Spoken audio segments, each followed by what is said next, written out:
చంద్రబాబు పచ్చి మోసగాడని ప్రపంచమంతా తెలుసన్నారు MP Kesineni Nani. Telugu Desam party కోసం తన సొంత ఆస్తులు, వ్యాపారాలు వదిలిపెట్టినట్లు తెలిపారు. వీటి విలువ దాదాపు 2,000 కోట్ల రూపాయలని చెప్పారు. అయినా చంద్రబాబు అండ్ కో తమ కుటుంబంలో చిచ్చు పెట్టిందని మండిపడ్డారు. తాడేపల్లిలో సీఎం జగన్ తో ఎంపీ కేశినేని నాని సమావేశమయ్యారు. త్వరలోనే తాను వైసీపీలో చేరబోతున్నట్లు ప్రకటించారు. పోలీసులు కూడా చాలా యాక్టివ్గా రక్షించుకున్నారు. అంటే నా కుటుంబంలోనే చిచ్చు పెట్టి నా కుటుంబ సభ్యుడితోనే నన్ను కొట్టించాలని కూడా మరి లోకేష్ గారు ఎందుకు అనుకున్నాను నాకైతే అర్థం కాల.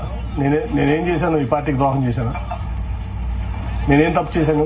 9.5 ఏళ్లలో నేను చేసిన తప్పు ఒకటి చూపించండి. పార్టీ పట్ల కానీ, విజయవాడ పట్ల కానీ, విజయవాడ ప్రజల పట్ల కానీ ఎందుకు నన్ను ఇట్లా చేస్తున్నారు? ఎందుకు నన్ను అవమానపరచాలనుకున్నారు? మీరు జైల్లో ఉంటే నేను మీకు అండగలేనా? మీ కుటుంబానికి అలా నిలబడ్డా కదా. సో ఇవన్నీ చూస్తే చంద్రబాబు మోసగాడని చెప్పి ఈ ప్రపంచానికి తెలుసు. కానీ ఇంత పచ్చి మోసాలు చేస్తా, దగాలు చేస్తా, కుటుంబాల మధ్య చిచ్చు పెడతా ఈ రకంగా చేయడం అనేది భావ్యం కాదు. సరే, ఆ రోజు రాజీనామా లేక సబ్మిట్ చేస్తా అని చెప్పి ఇవాళ మెయిల్లో పంపిస్తాను స్పీకర్ గారికి. అట్లాగే నా పార్టీ రాజీనామా లేక కూడా అది పంపించగానే ఇది కూడా పంపిస్తారు.